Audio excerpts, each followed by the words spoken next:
as to whether or not these yeshiva bachrim should be now at the age of 17 be leaving yeshiva and engaging in a course of study. It's going to take at least 10 years' time. And at this point in paragraph 12, he's dealing with their issue that they don't seem to get satisfaction from their learning. What he calls sipuk nefesh, right? Self-satisfaction. They don't feel satisfied from the learning that they're getting in yeshiva. So now they have this idea that by going and learning medicine, they'll get more of a satisfaction from learning medicine than they're learning Gemara. So this is how Rav Moshe this delineates the question in terms of the necessity of sipuk nefesh, of satisfaction. So we'll see what the Rav Moshe has to say. We started this yesterday. We'll continue now. Yeah, who would like to do some reading? Any volunteers? I do. Okay, go ahead. It's the 30th of October. This is Rabbi Furst, and it's Pierke Avos. All right, so I'm going to start with 12.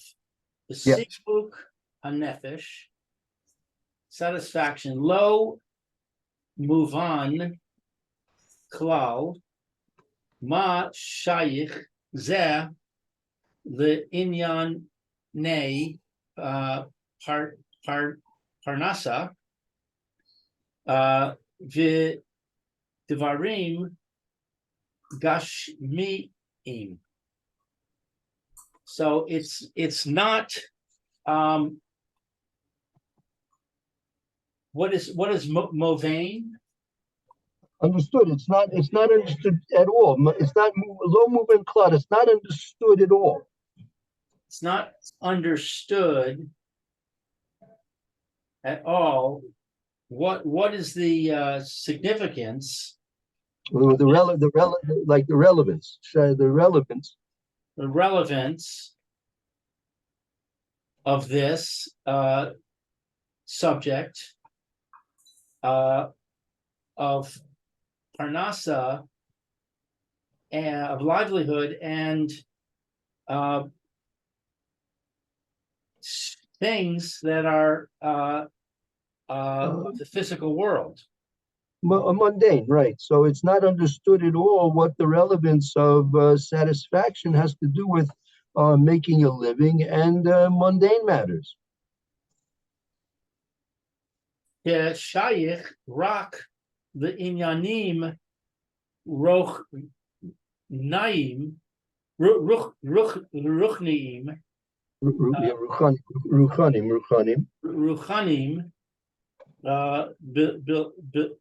belimud v'yidias ha-Torah uve-maasim ritzoyim unechonim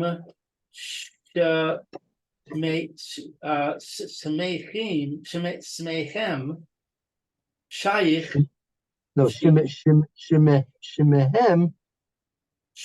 shemehem shayich sheyeh inyan sipuk hanefesh. All right, wow, that's long. So that it's relevant only for the matter of spirituality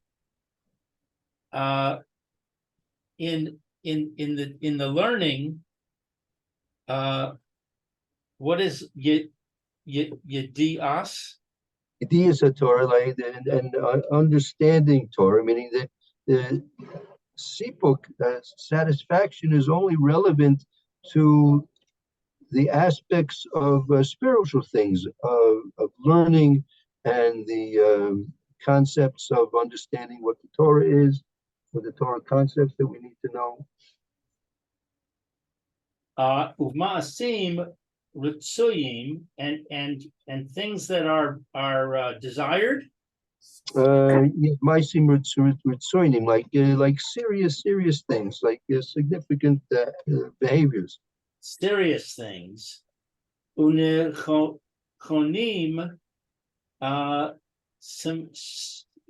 Shemhem.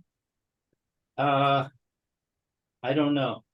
Shemehem, from these things, meaning learning and understanding the Torah and the important things which Maisim Ritzonim in the Chonim, the proper things you're doing. These things, it's relevant satisfaction. That it should be there should be satisfaction. Right. Wow, le'inyane parnasa hu inyan gufne. But the subject of parnasa, it is a subject of the body. Yeah, it's something which is it's something physical. The parnasa, making a living, that's something which has to do with the physical aspects of life. Ella berur sheva zeh mima shelo hayu le'elu klal ahava v'chashak limud haTorah. Rather, it's clear that this comes from what is not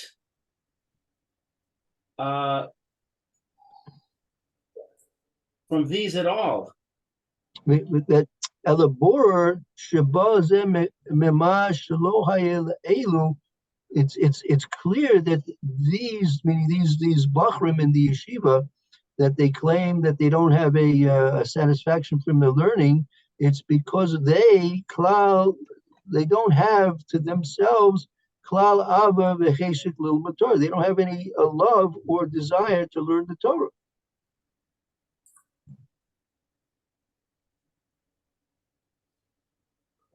As opposed to what? They're interested in other things. Their interest lies in things other than loving and learning the Torah.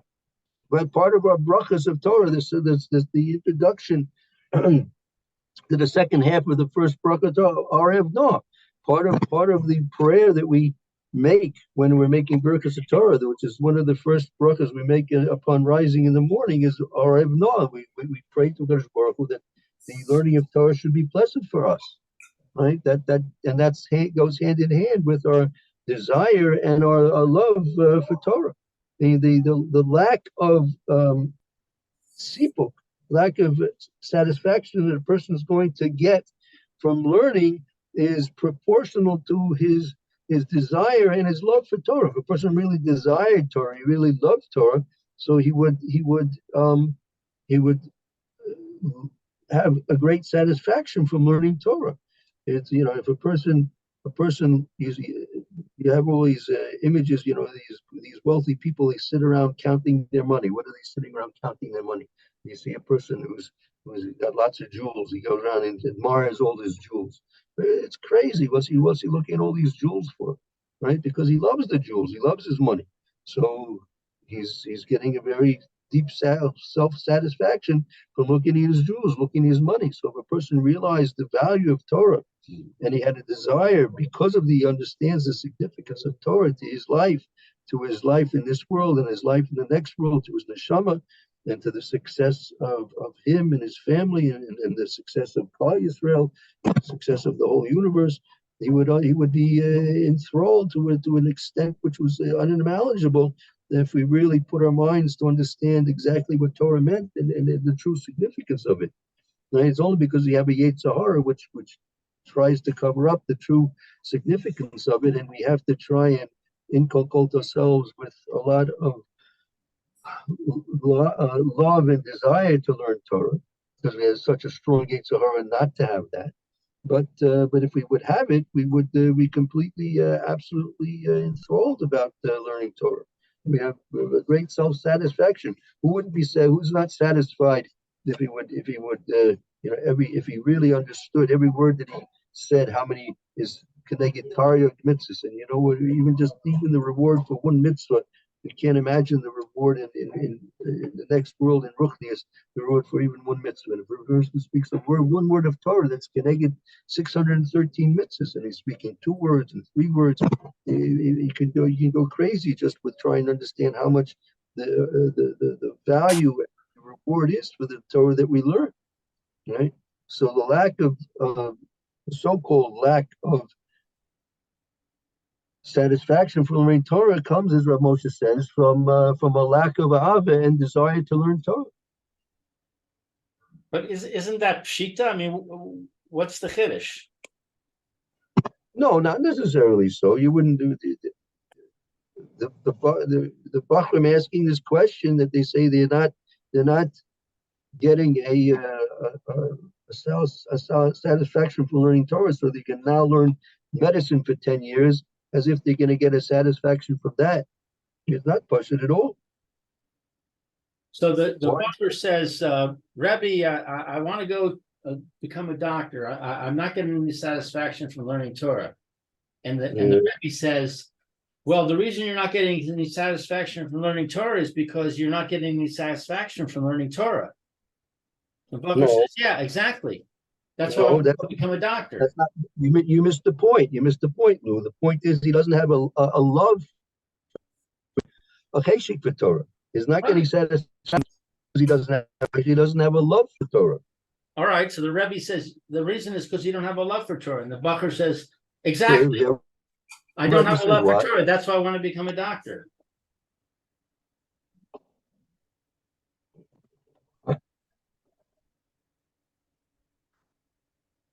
I'm missing something here.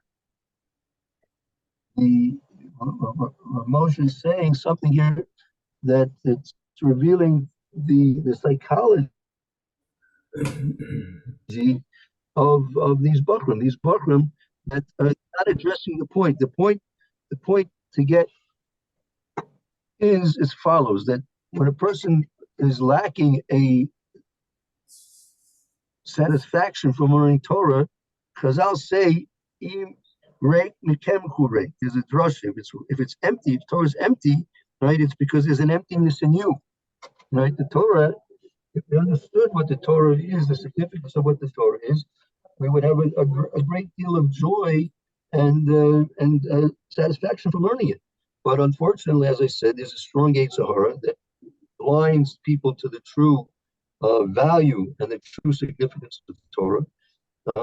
And so they don't really realize it. And unless the person is going to work and counteract the Yetzer Hara, meaning he's going to have to sit and learn Musar, he's going to have to learn a lot of Musar to counteract the Yetzer Hara's attempts to make him belittle the value of Torah.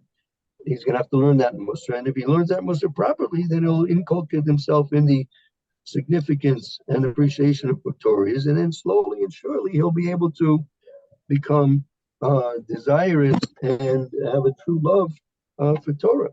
That's the whole preface to the Kriya Shema, Avos Olam and Ava Rabbah. You look at how can a person say Shachris and say Ma'ariv and without say Avos Olam and Ava Rabbah, without trying to inculcate himself some type of a love for Torah? You're begging from a Kadosh Baruch Hu these words, right? Every day you say it, every night you say it, and it's not going in. That's just a example of how strong the Yetzer Hara is, because the Yetzer Hara knows that he's doomed.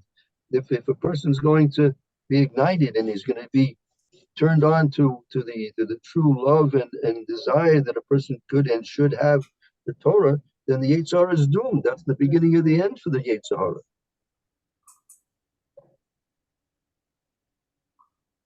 So you have these Bachram, this 17-year-old Bachram, and say, well, at 17-year-old, and when I'm 17-year-old, now I don't really have a true love for Torah. I don't really have a true satisfaction from learning Torah. So no, you know what? I'm going to go spend 10 years in medical school. No, you spend 10 years learning Musar, and when you're 27 years old, you'll have a very strong desire in the Heshek for Torah, and that'll never leave you. It'll be with you for the rest of your life. And then maybe when you're 27 years old, if then you have to go and get a parnasa, so you'll start working on getting a parnasa, but you'll never leave Torah because Torah will be a strong part of your life. But at 17 years old, if you start going to college and go to become a medical student and then become a doctor, Avos Torah, are you going to say Meyer every day? Avos Solon, and you can say Shakas every day. Avarabba, it means nothing to you. It means nothing to you at all. Doesn't even make an impression on you. So in other words, I think what I'm hearing you say is the rabbi says to the bacher, going and becoming a doctor is not going to work because the reason that you're not finding satisfaction in Torah is the same reason that you won't find satisfaction in becoming a doctor. Look, he may have been. No, I'm not sure if that's I'm not sure if that's the message here. The message is that he may find satisfaction becoming a doctor, but why? Because he's going to get himself a nice DR before his name, and he's going to get himself a nice office after 10, 15, 20 years, and he's going to get himself something to put on his wall behind his desk, right? When a person finishes Shas, they don't get a diploma with a gold stamp on it with some guy's John Hancock on the wall with a frame on it. They don't give a guy that when he finishes Shas. Not when he finishes a Masechta, they don't give that out. Maybe they do. What? Excuse me? Actually, they do. A good in the past has given out plaques for people who signed up for the Siyum Shas. People would get plaques. I happen to have several of them on my wall. Good. Okay. Good. They should. I think it's a good idea. People, that's what we're talking about. We're trying to try and give an appreciation for what Torah is. So that little simon, that little thing, you put that on your wall, like that's an accomplishment. You should be proud of it. Definitely so. Right? So the bacher is going to be mistaken. What you have to do, right? You're confronted with a bacher, and let's say, and we're talking he's an honest bacher. He's an honest bacher, and he's really interested in he's caught between what his future is going to be, and he's concerned, which is rightfully he should be concerned. But the answer is not to at 17-year-olds to engage in a 10-year program of medical school because he thinks he's going to get satisfaction from that. Meaning, he may get the satisfaction. The HR is very, very tempting, right? But the way to get satisfaction from Torah is to begin. He has to start. He should get a kavrusa, get one of the rebbes in the yeshiva to spend time learning Musar with him and hashkafa with him. And make special vadim with these type of bachrim to give them a sense of what Torah is all about. There's a famous Maisa. I heard this from my Rebbe himself, that Rav Yerucham of the Mir Zechon Uvracha. So as you know, probably that in the 1930s there was a movement of American bachrim that were in.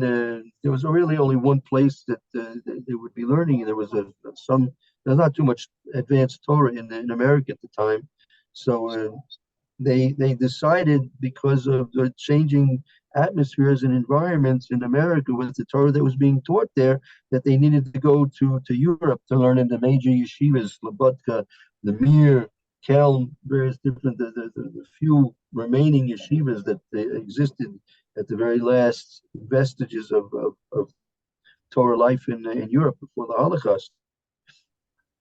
So they went up and went to various yeshivas, and the mayor was one of them. So there was a group of American Bachrim, European Bachrim, some were Canadians as well, and so Yeruchim gave special vadim to these Bachrim. That's if you know the Sefer Das Torah on Chumash, Das Torah is the compendium, the notes taken by these Talmidim and written up. It was written up by one of my rabbis, Rav Shmuel Schechter. He personally made sure that these notes were written and typed. And he actually, when he escaped Europe and went, they didn't go with the Mir to Shanghai, but they took the same route through the Russian River to Australia, and finally after that to America. So he had the notes typed up before he left Europe, and he took a chest of these notes with him, and he carried them all the way through his journey to escape from Europe. And that was what we have this set of Sforim, Das Torah from Rabbi Yerucham. So these were based on the Vadim that Rabbi Yerucham gave the American Bachrim when they came to the Mir.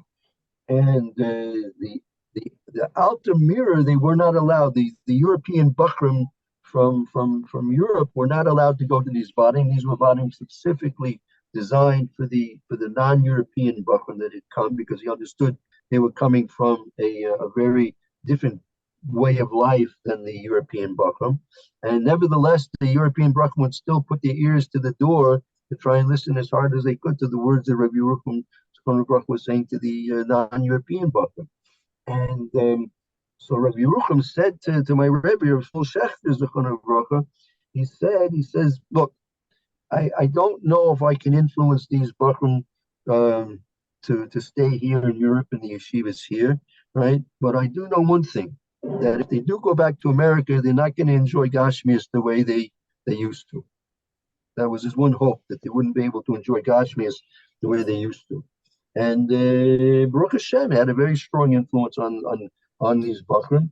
These Bachrim, they eventually were the ones who started the first and original kollel in White Plains, which was established during the time before and during the war, and that kollel, they chose Rav Aaron Kotler Zechron Bracha to be the Rosh Kollel, and eventually Rav Aaron Kotler, he changed the location of the kollel in White Plains to Lakewood, and that was the beginning of Torah in America, of Torah Lishma. That is Rav, I heard this from Rav Schechter himself. He said Kotler said that he wants to move the kollel to Lakewood and from White Plains, because Lakewood at the time was a resort area for the wealthy Balabatim. From Balabatim, the wealthy Balabatim would go to Lakewood and spend summer vacation there. Just as they would go to the Catskills, but even before the Catskills, Lakewood was more popular at that time, and he wanted to establish the kollel there so the wealthy Balabatim could see the Torah, learn English more, and therefore they would be interested and helpful in supporting the Torah there in America, which was eventually they built the whole system of Lakewood and what we have today, and it's continuing on, Baruch Hashem, on. So the key to approaching these Bachrim that are inculcated with the Yetzer Hara and the American dream, that the fulfillment of the Gashmis is the purpose of life. So you have to approach this in a way that they're going to be able to come around slowly but surely and realize that there is a great deal of satisfaction to be gotten from Torah. And but the first and foremost way to do that is you have to influence the Bachrim on an individual and a collective way, as Rabbi Yerucham was doing.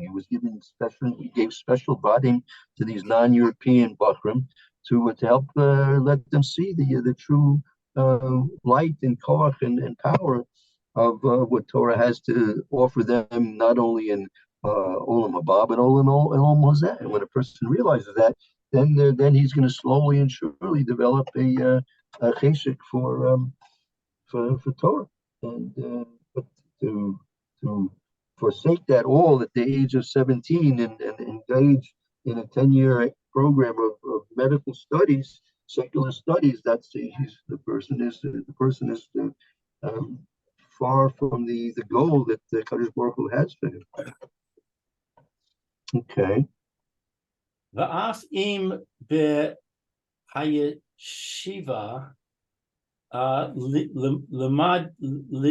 lemadu betov.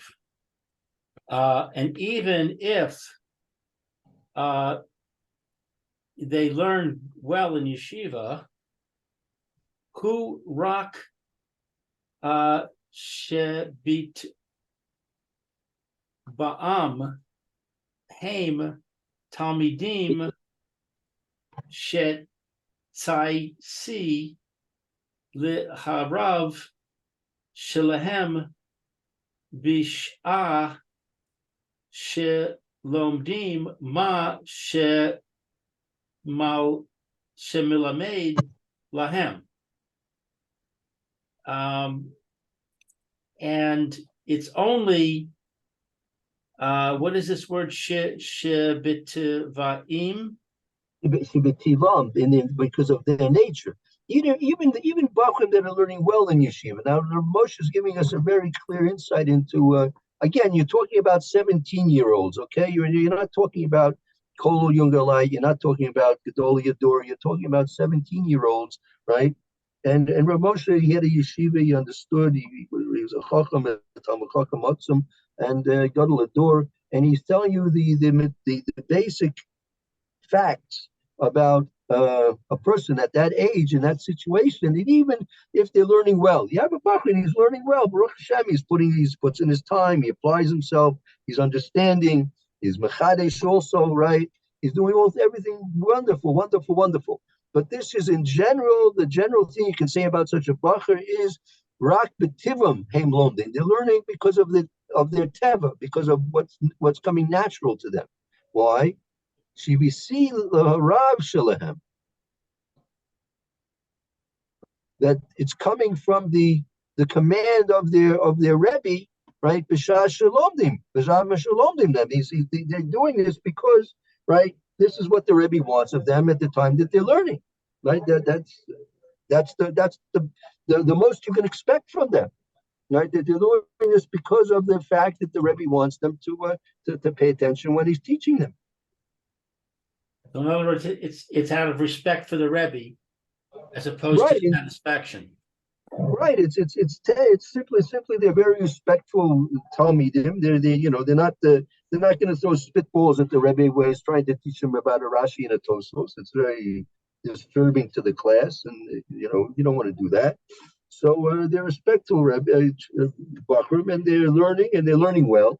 But it's basically out of a nature of simply respecting the Rebbe, that this is what they're supposed to be doing at that time.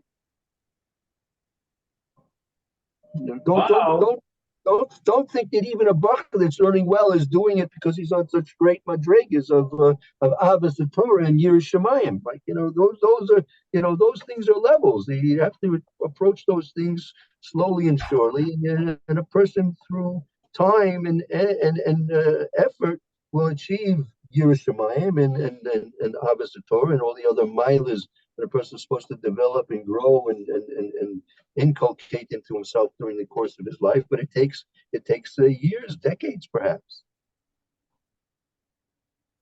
Aval lo mitzad she limud zeh hu limud haTorah shehu ikar kol chayinu. But it's not from the perspective of learning this. It is it is the learning of the Torah that is the essence of all. What is chino?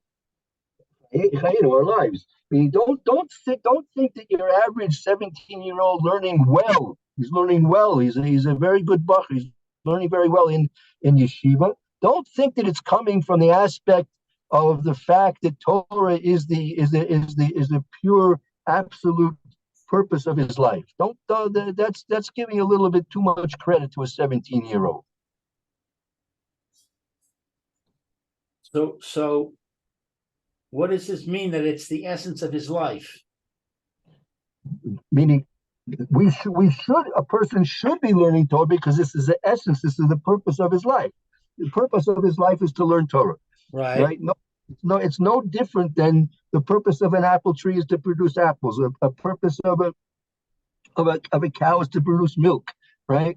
Purpose of a telephone is to communicate people's messages over the airways, whatever it is. Each thing, everything in Kadosh Baruch Hu created has a purpose to it. There's no thing in this world that has no purpose. Everything has a purpose to it. So, and the Jew was created. His purpose in life is to learn Torah, and therefore, and from that, fulfill the Torah, observe the Torah, right? So, but to think that that's why a good bacher is learning in yeshiva, because that's the tachlis of his life. You can go ask the bacher, what are you learning? What are you learning in yeshiva for? You'll find very, very few bacher will give you answer because this is the purpose of my life. Right? They'll give you a lot of other reasons, but that reason, Rav Moshe is saying that's not the real.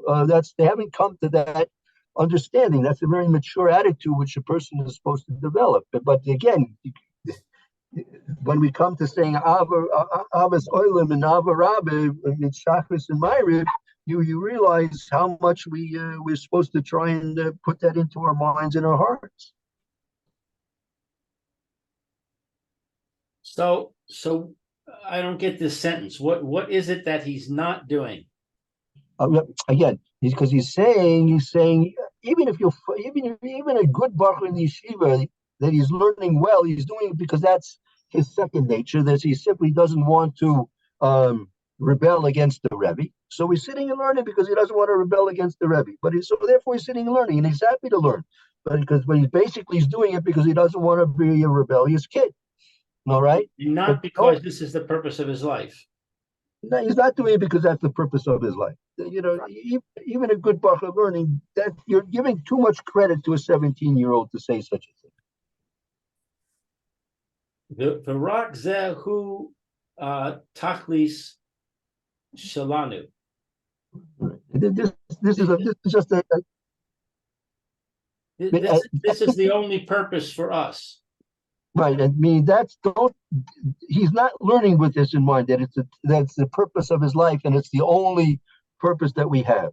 That he's not on that level. Ein lahem sipuk hanefesh v'limud haTorah ella v'limudim acherim. Therefore, there is no.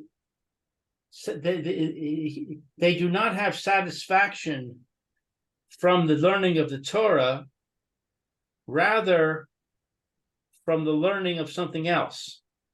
Right? Because why? Because they're not aware of the fact that their learning Torah is and should be the tachlis of their life. So they think, their tachlis in life is to become a doctor, right? Right. So therefore, that's their purpose in life. So therefore, when they're learning, they imagine that when they're learning to be a doctor, they're now learning to fulfill their purpose in life, right? So therefore, they're getting a satisfaction from that, right? But if they realize that their purpose in life is really supposed to be become a Talmid Chacham, a Gadol Hador, a tzaddik, right? So if your purpose in life is to become a tzaddik, and the only way you're going to become a tzaddik is if you learn a lot, right? So then when you're learning, you're on the way to becoming a tzaddik. So therefore you're going to get satisfaction, right? But if you're imagining that your tachlis in life is to become an accountant, right, a CPA, right, a lawyer to pass the bar. So if your purpose in life is to pass the bar exam, so everything you're doing to pass that bar exam is giving you satisfaction, because that's what you imagine wrongly is your purpose in life.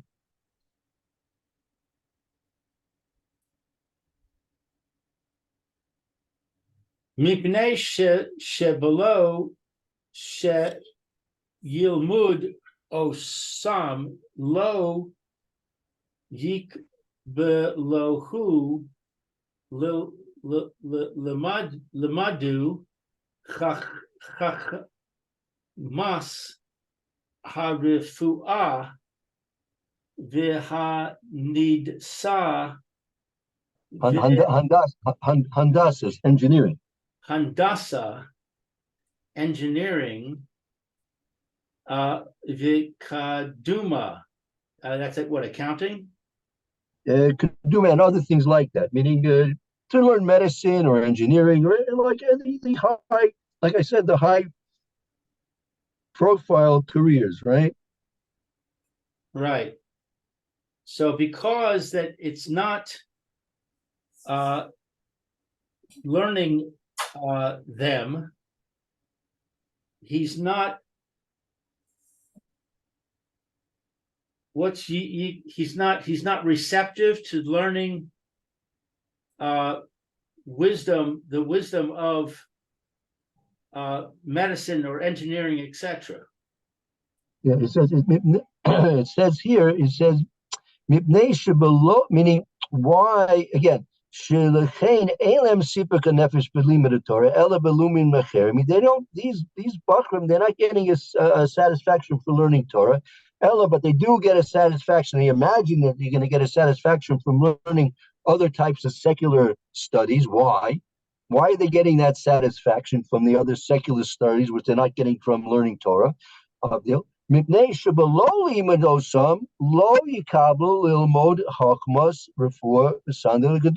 without learning all those other things, they're not going to be accepted to be into medical school or to engineering school. If they don't learn chemistry, and if they don't learn American history, and if they don't learn sex education, you're not going to be accepted into the medical school. They won't be accepted into engineering school. So that's why they think, and that's why they get a satisfaction because of learning all these things.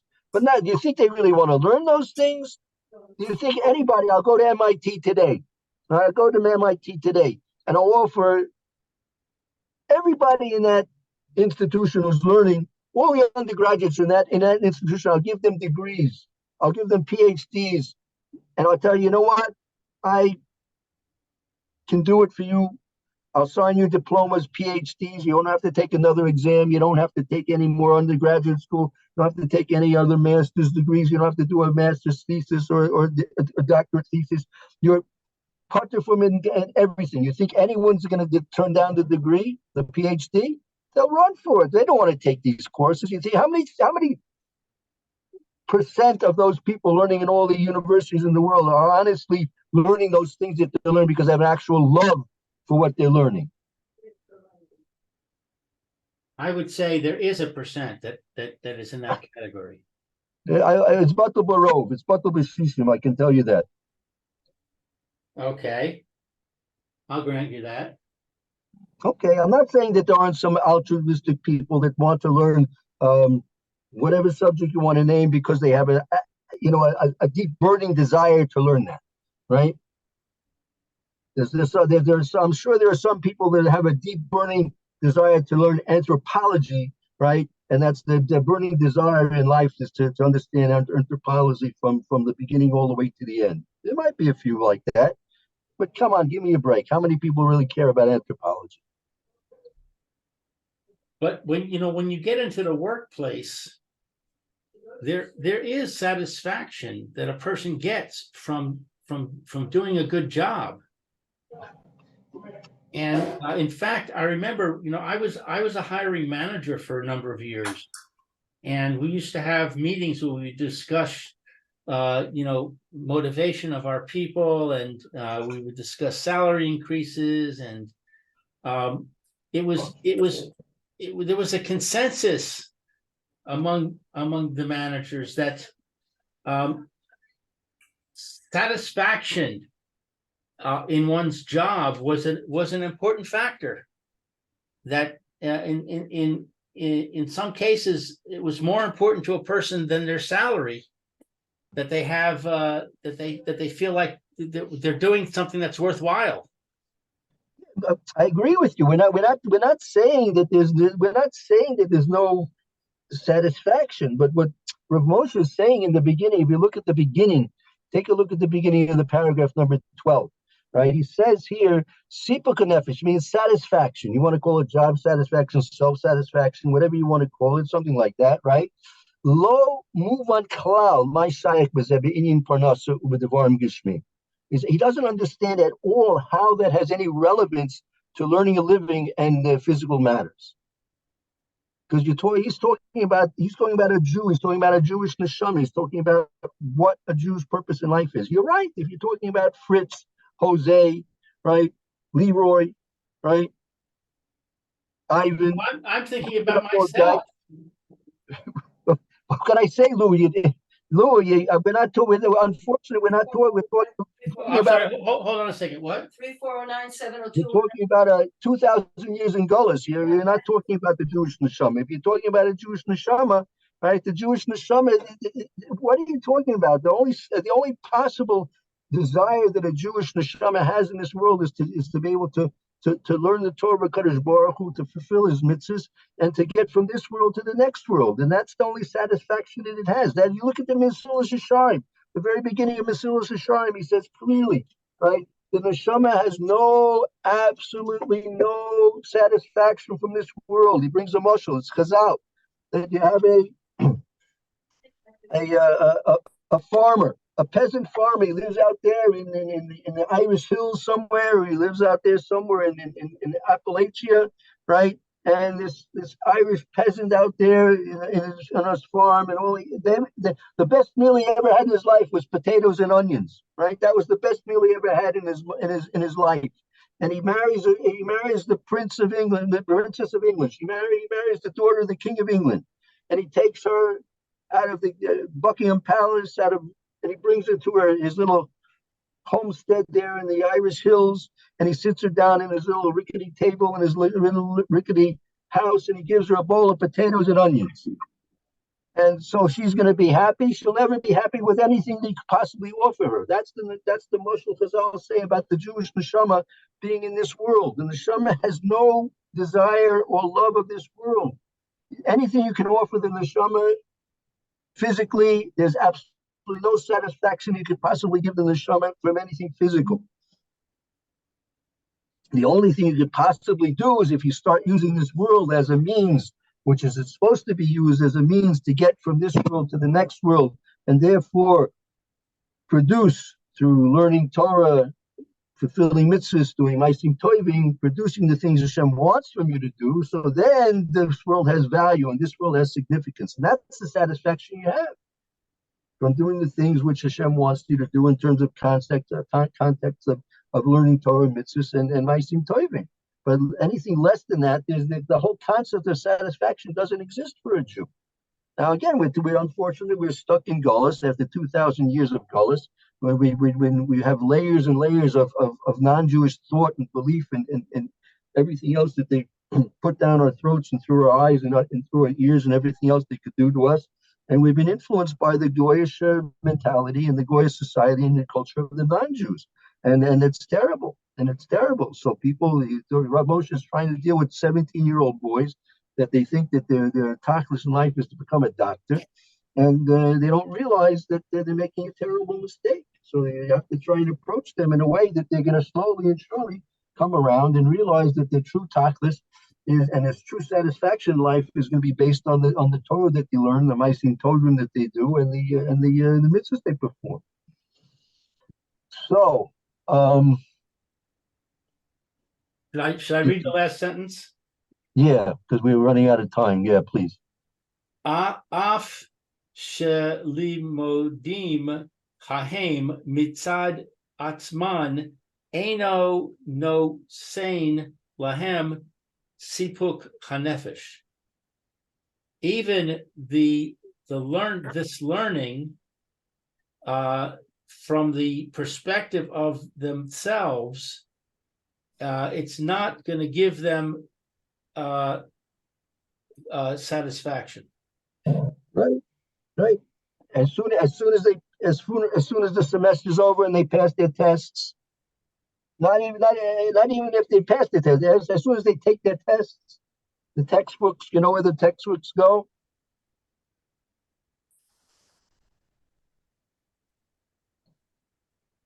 So they're not going to get I any. saved my textbooks for years.